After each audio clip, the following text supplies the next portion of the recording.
Olá, tudo bem? Bem-vindo ao canal Viver de Renda. Se inscreva no canal, deixe seu like, compartilhe com os amigos. Nos acompanhe também no Instagram Viver de Renda Canal. Seguimos repercutindo, de certa forma, a questão dos bancos dos Estados Unidos. Eles pediram às autoridades proteção para todos os seus depósitos. Os depósitos nos Estados Unidos são protegidos pelo regulador bancário, a Corporação Federal de Seguro de Depósitos, até um valor máximo de $250 mil. O grupo de bancos médios dos Estados Unidos pediu à autoridade reguladora federal que garanta durante 2 anos todos os depósitos de seus clientes, mesmo acima do limite habitual de $250 mil. Um grupo de bancos médios. Por que eles estão fazendo isso? Para evitar um fenômeno de contágio após a falência do banco SVB, do Vale do Silício. Essa notícia saiu pela Bloomberg. Essa medida deteria de imediato o êxito de clientes dos bancos menores, estabilizaria o setor bancário e reduziria em grande medida o risco de novas falências, argumentou a Mid-Size Bank Coalition of America, em uma carta às autoridades. Porque o que está se percebendo após as recentes falências do Silicon Valley Bank e do Signature Bank? Uma migração de bancos médios, de bancos pequenos, similares. Muitos clientes sacaram seu dinheiro e foram depositar em outros bancos, os bancos grandes, como é o caso do Bank of America, do JP Morgan.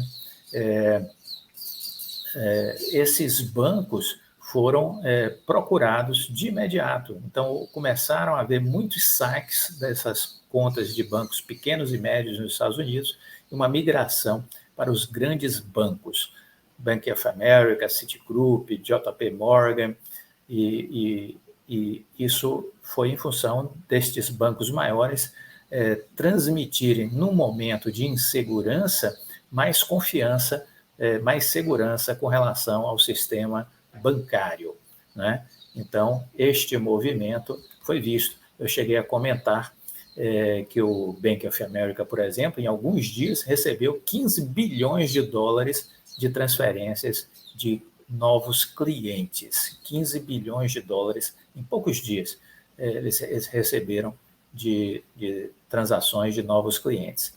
Então é isso, quer dizer, o governo americano precisa estar atento, porque sim, estamos falando aí de um estresse bancário. Esse estresse bancário, ele tem uma origem muito simples para a gente entender: a alta de juros do Federal Reserve. Então, quem está provocando essa crise bancária nos Estados Unidos chama-se Federal Reserve. Quem é o responsável pelo Federal Reserve? Jerome Powell. Então, ele e sua equipe estão causando essas tensões que vão desaguar em gastos, seja por parte do governo, seja pelo próprio Banco Central americano. Nós falamos aqui já desde o início de ano que essas altas de juros pelos bancos centrais costumam ser as medidas preliminares e mais normais quando você tem uma inflação em alta. Mas dissemos também que, no caso deste contexto atual, muito da alta destes juros,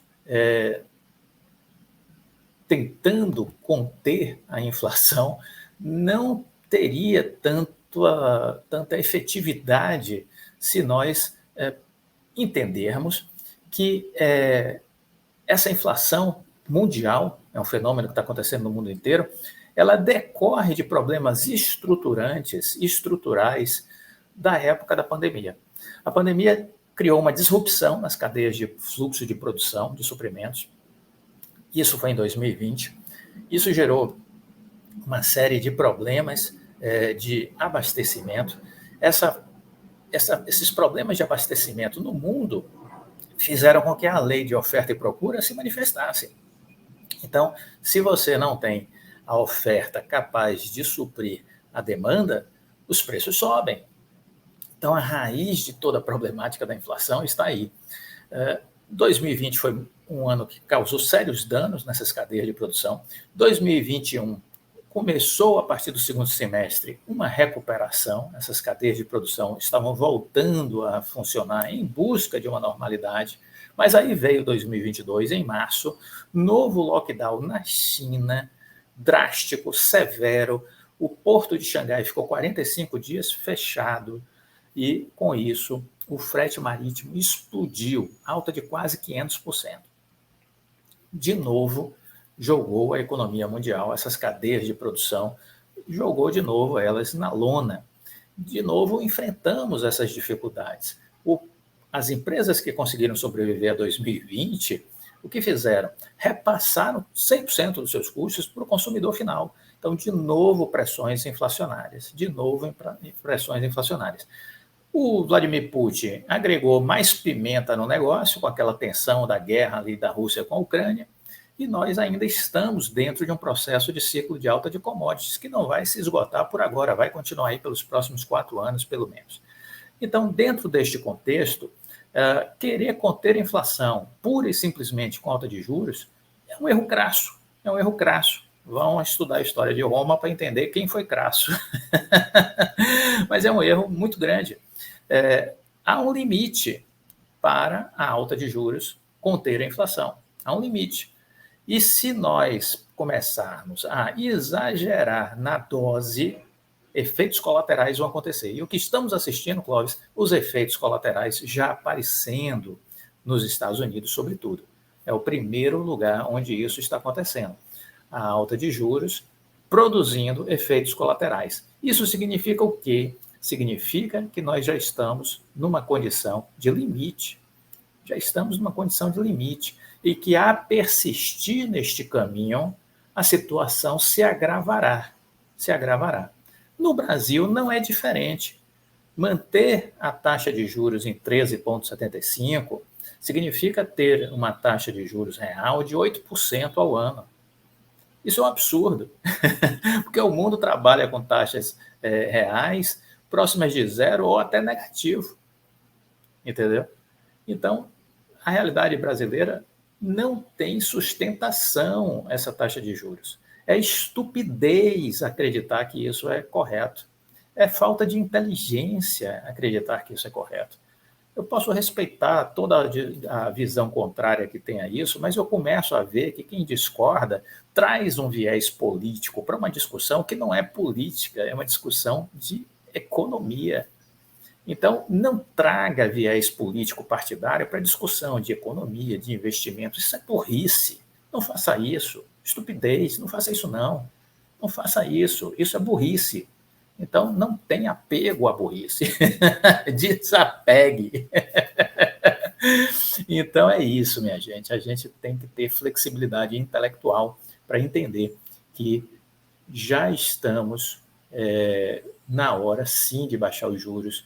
Essa necessidade de baixar os juros não é só aqui no Brasil. Nos Estados Unidos é preciso, não nesse primeiro momento, baixar, mas começar a pisar no freio no processo de lá, né? Então, temos aí um problema no sistema bancário. Esse problema nasce nos Estados Unidos. Vimos um outro problema lá na Suíça, com o Credit Suisse, que já é outra questão, que está envolvido com gestões e tudo mais, mas também tem um pouco desse componente também de alta de juros. Enfim, é hora de pensar melhor com relação a essa questão dos juros. O Warren Buffett, preocupado com este assunto, né, fez um pronunciamento dizendo, olha, não aposte contra a América, é preciso lembrar que a América consegue sempre ser resiliente, mas ele, que já investiu em bancos grandes como o Bank of America, o Goldman Sachs, em crises passadas, decidiu procurar membros do governo Joe Biden para discutir sobre o momento atual e deu conselhos. Claro, ele já viveu crises, ele sabe os riscos inerentes a cada uma dessas crises. Então, a Bloomberg saiu com essa notícia de que ele manteve contatos diretos com altos funcionários do primeiro escalão do governo Biden. nos últimos dias, à medida que essa crise bancária regional se desenrolava. Houve várias conversas entre a equipe de Biden e o Warren Buffett, segundo pessoas a par do assunto, que pediram, obviamente, para não serem identificadas, porque essa é uma informação privada, mas que demonstra a preocupação do Warren Buffett com o momento, que é preciso tomar as melhores medidas para a preservação do sistema, é o que ele entende. Inclusive, há a possibilidade dele investir novamente nesse setor bancário, mas ele procurou também dar orientações e conselhos mais amplas de como se portar diante de uma turbulência como esta. Ele tem uma longa história de investimentos em bancos durante períodos de crises. Isso, inclusive, alavancou o seu status de investidor nesse setor. E ele sempre é um grande defensor da economia americana, né? Ele só investe, inclusive, nos Estados Unidos, o Warren Buffett. O Bank of America, em 2011, foi um dos bancos que contou com a compra de ações por parte do Warren Buffett. Ele também, em 2008, esteve envolvido em aquisições de 5 bilhões de dólares em ações junto ao Goldman Sachs, né? E eles estão aí analisando tudo isso e trazendo, o Warren e seu pessoal, trazendo um pouco da experiência com essas situações. Os grandes bancos dos Estados Unidos, recentemente, fizeram um socorro para estabilizar o First Republic Bank, colocaram 30 bilhões de dólares. O Federal Reserve destacou que isso foi muito bem-vindo, né? E é preciso estar de olho aí nesses acontecimentos, mas tudo isso já é decorrente da alta dos juros nos Estados Unidos. Então, é preciso ter inteligência no trato destas questões, porque, às vezes, um remédio amargo usado durante muito tempo pode produzir efeitos colaterais. Estamos vendo isso acontecer já nos Estados Unidos, podemos ver isso acontecer no Brasil também da mesma forma, certo?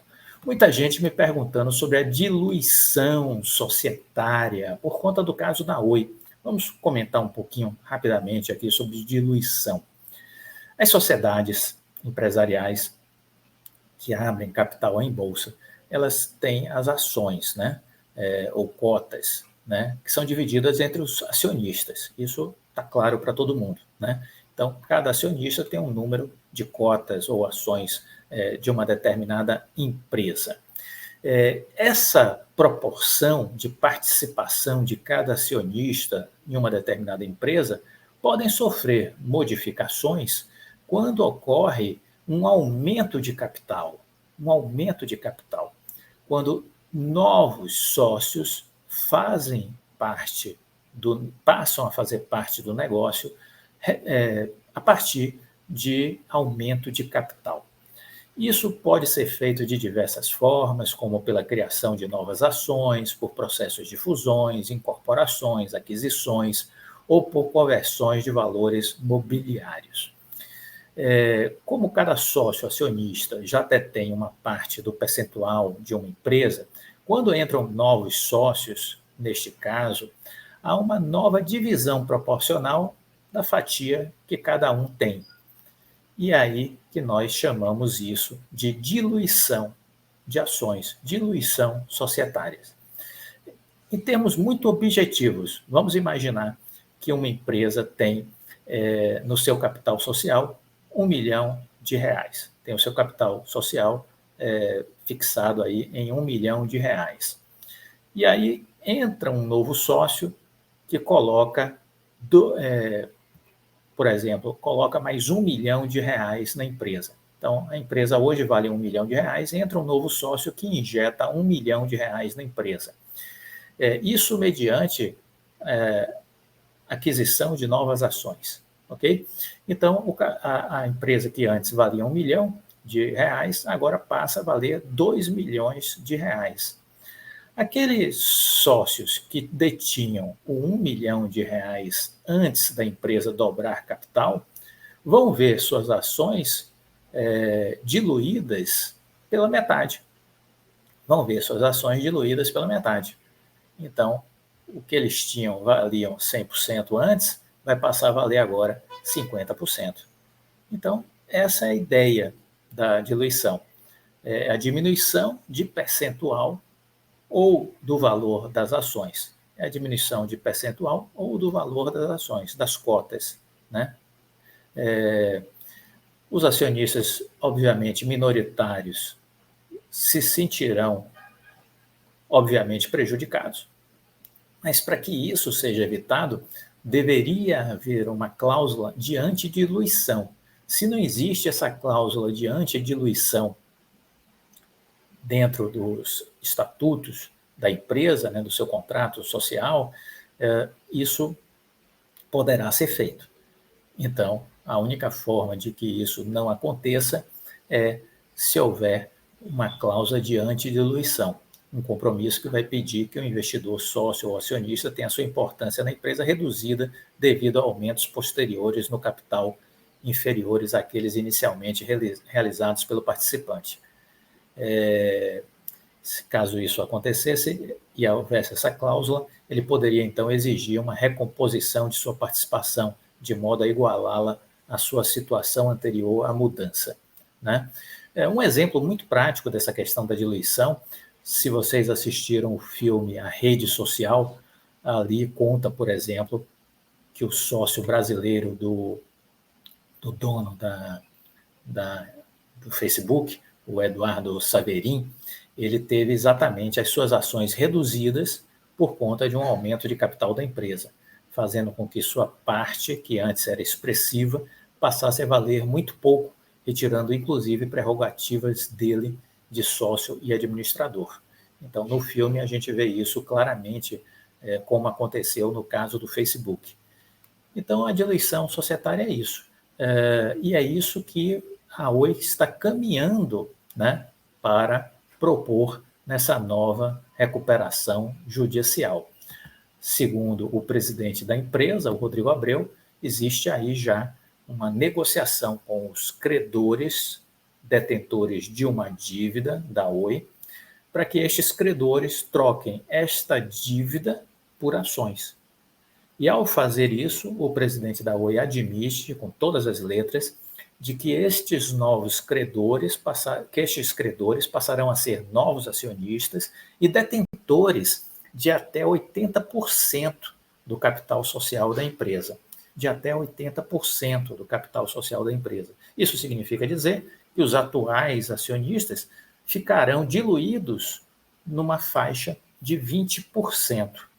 Diluídos numa faixa de 20%. Isso tem muito a ver com o que o Rodrigo Abreu disse lá atrás, não sei se vocês se recordam, quando ele disse a base acionária da Oi vai mudar. E é isso. Agora a gente entende o que ele queria dizer lá atrás. A base acionária da Oi vai mudar. Então ele já tinha essa modelagem na cabeça de trocar dívida por ações. E ao fazer isso, 80% da Oi vai estar na mão de grandes grupos de investimentos estrangeiros, e bancos nacionais. Então, 80% da Oi vai estar nas mãos destes novos sócios, que deverão ser em torno aí de, no máximo, 10, vamos dizer assim. Então, eles terão, né, o controle de 80% da nova Oi. Os atuais sócios, os atuais acionistas, ficarão com 20% da empresa. Essa é a equação que o Rodrigo Abreu está desenvolvendo e começou a torná-la pública. Por que nós nos incomodamos com essa estratégia da Oi? Porque não foi dito isso lá atrás. A empresa, portanto, não foi transparente. A empresa, portanto, se omitiu com relação à sua estratégia. Deveria ter tido a decência de passar a visão do todo de forma muito transparente, porque aí cada um decidiria se entraria neste barco ou não, a partir dos dados divulgados pela empresa. Mas não foi isso que a empresa fez. Em momentos anteriores, o presidente disse que os preços estavam muito baixos. Quando estavam ali na faixa de 1,60, né, a ação, ele disse, olha, os preços estão muito baixos em relação ao potencial da empresa. O que fez todo mundo acreditar numa valorização pós-recuperação judicial e que essa troca de base acionária seria por fluxo comprador de ações, o que faria com que as ações subissem e os pequenos acionistas que estão na Oi, mais de 1,5 milhão de pessoas, fossem beneficiadas com essas altas e pelas aquisições de grandes players a partir da saída da recuperação judicial. Mas, infelizmente, não foi por aí que a banda tocou. Não foi por aí que o bloco desfilou. Então, entendemos que houve, sim, uma atitude danosa por parte da empresa com relação aos acionistas minoritários. Esse é o nosso ponto de vista. Entendemos dessa forma. Aqui a gente compartilha o que a gente entende, o que a gente acredita. Respeitamos posições contrárias, divergentes, isso faz parte da vida, né? Mas é preciso sempre deixar claro o que a gente acredita, o que a gente pensa. E eu procuro fazer isso aqui de forma muito transparente com todos vocês, em respeito aos que nos acompanham, né? Aproveito para dizer que a seleção de empresa de março já está divulgada, liberada, espero que vocês já tenham acessado por e-mail ou pela plataforma do Nutror, e aqueles que ainda não assinaram a seleção de empresas, façam isso.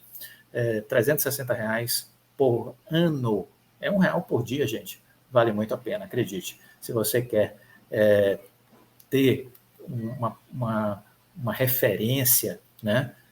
Nossos estudos lhe permitem ter isso, para você se manter distante do ruído do mercado, filtrar as informações mais importantes e relevantes, que nós fazemos isso acessando relatórios de alguns grandes bancos de investimentos, BlackRock, Goldman Sachs, acompanhamos o fluxo dos estrangeiros por intermédio do broadcast, e assim a gente consegue ter uma análise de cenário, de conjuntura, para saber o que é mais provável de acontecer. Além disso, eu compartilho com vocês as ações que eu estou investido e que eu estou estudando. Isso serve como referência também para que você entenda estes cenários, esses segmentos que eu estou olhando, e isso possa, de alguma maneira, lhe ajudar a construir as suas estratégias e tomadas de decisão.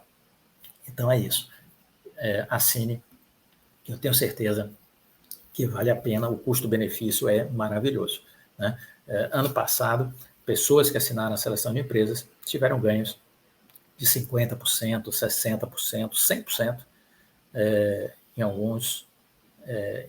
alguns papéis que decidiram investir a partir, né, dessa conjuntura de cenários e de estudos que a gente foi fazendo ao longo de 2022. Portanto, óbvio, vale muito a pena. Deixa o like, compartilhe com os amigos, fique com Deus e até a próxima. Tchau.